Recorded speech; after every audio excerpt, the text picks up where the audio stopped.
ప్రభుత్వ భూములను పరిరక్షించి అర్హులైన పేదలందరికీ తక్షణమే ఇల్లు మంజూరు చేయాలని డిమాండ్ చేస్తూ వేపగుంట శ్రీశక్తి మహిళా సంఘం ఆధ్వర్యంలో నిరసన ప్రదర్శన జరిగింది. ప్రభుత్వ భూములను పరిరక్షించి అర్హులైన పేదలందరికీ తక్షణమే ఇల్లు మంజూరు చేయాలని డిమాండ్ చేస్తూ వేపగుంట శ్రీశక్తి మహిళా సంఘం ఆధ్వర్యంలో నిరసన ప్రదర్శన జరిగింది. దీనిలో భాగంగా విశాఖ జిల్లా పెందుర్తి మండలం రెవెన్యూ కార్యాలయం ఎదుట జరిగిన ఈ నిరసన ప్రదర్శనలో భాగంగా తొలుత వీరంతా ప్రభుత్వానికి వ్యతిరేకంగా పెద్ద ఎత్తున నినాదాలు చేస్తూ భారీ ర్యాలీ నిర్వహించారు. అనంతరం రెవెన్యూ కార్యాలయాన్ని సందర్శించి ఇక్కడ అధికారులకు వారి సమస్యలను నివేదిస్తూ వినతి పత్రాలు సమర్పించారు. ఈ సందర్భంగా మీడియాతో సంఘం ప్రతినిధి బిఎస్ విజయలక్ష్మి మాట్లాడుతూ అధికారులు నాయకుల ఉదాసీనతతో ప్రభుత్వ భూములు హారతి కర్పూరంలా హరించుకుపోతున్నాయని ఆవేదన వ్యక్తం చేశారు. ఎంత విలువైన రెవెన్యూ భూములు కబ్జాకు గురవుతున్న విషయాన్ని అధికార యంత్రాంగాల దృష్టికి తీసుకువచ్చినప్పటికీ వారు ఉదాసీనతతో వ్యవహరించడంతో కబ్జాలు నానాటికి పెరిగిపోతున్నాయని ఆరోపించారు. తక్షణమే అన్ని ప్రభుత్వ భూముల్లో హెచ్చరిక బోర్డులను ఏర్పాటు చేసి యుద్ధ ప్రాతిపదికన పరిరక్షణ చర్యలు చేపట్టాలని, అలాగే నిజమైన అర్హులకు సొంత ఇల్లు అందించాలని కోరారు. ఇప్పటికైనా రెవెన్యూ అధికారుల తీరు మారకుంటే తమ ఉద్యమాన్ని మరింత ఉధృతం చేస్తామని హెచ్చరించారు.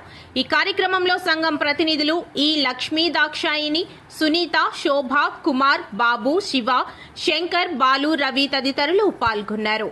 మహిళా సంఘం మేము 15 సంవత్సరాల నుంచి సంతోష్ నగర్ వేపగుంట పరిధిలో ఉన్నటువంటి చీమలపల్లి భూముల్ని, ప్రభుత్వ భూముల్ని, దేవస్థానం భూముల్ని కబ్జాదారుల నుండి 15 సంవత్సరాల నుంచి దాడులకు గురయ్యి రాజకీయ నాయకులను ఎదుర్కొని ఆ భూములు కాపాడుకుంటూ వస్తున్న క్రమంలో ప్రభుత్వం మాకు అర్హతను బట్టి మా పేద బడుగు బలహీన వర్గాలకి చెందినటువంటి వాళ్ళని ఇళ్ల పనులు, కూలీ పనులు చేసుకున్నటువంటి పేద మహిళలవి మమ్మల్ని గుర్తించి మాకు అర్హతను బట్టి మాకు మేమేమే భూములు అయితే కాపాడామో ఆ భూముల్లో మాకు నివాస హక్కుని కల్పిస్తారు, స్కీమ్ ద్వారా మాకు ఇల్లు కట్టించి మాకు ఇస్తారు అని చెప్పి ఆశతో మేము ఎదురు చూస్తున్నామండి.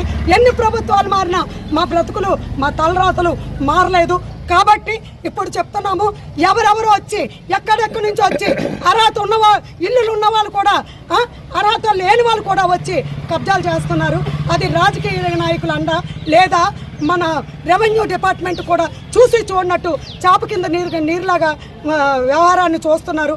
ఇది మేము ఖండిస్తున్నామండి. మీరు ప్రభుత్వం తక్షణమే స్పందించి, రెవెన్యూ డిపార్ట్మెంట్ స్పందించి ఎక్కడెక్కడ ప్రభుత్వ భూములు ఉన్నాయో ఆ ప్రభుత్వ భూముల్లో తక్షణమే ప్రభుత్వ హెచ్చరిక బోర్డులు ఏర్పాటు చేసి అర్హులైనటువంటి మా పేద మహిళలకి, మా స్త్రీశక్తి మహిళా సంఘం సభ్యులకి, మా మహిళలకి, మా బడుగు బలహీన వర్గాల వారికి తక్షణమే నివాసం కల్పిస్తారని ప్రార్థిస్తూ మేము మొన్న 15 సంవత్సరాల నుంచి అనేక మార్లు ధర్నాల రూపంలో మెమంటారాలు ఇస్తూ దేవస్థానం భూములు కబ్జా చేస్తుంటే దేవస్థానం డిపార్ట్మెంట్ వారికి ఎప్పటికప్పుడు సమాచారం ఇస్తూ ఆ భూములు కాపాడుకుంటూ వచ్చామండి.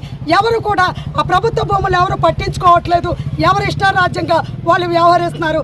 దీనిపై తక్షణమే ప్రభుత్వం స్పందించి తగు చర్యలు తీసుకొని ప్రభుత్వ హెచ్చరిక బోర్డులు పాటించి ఏర్పాటు చేసి మా బడుగు బలహీన వర్గాల వారికి మాకు నివాసం కల్పించాలండి.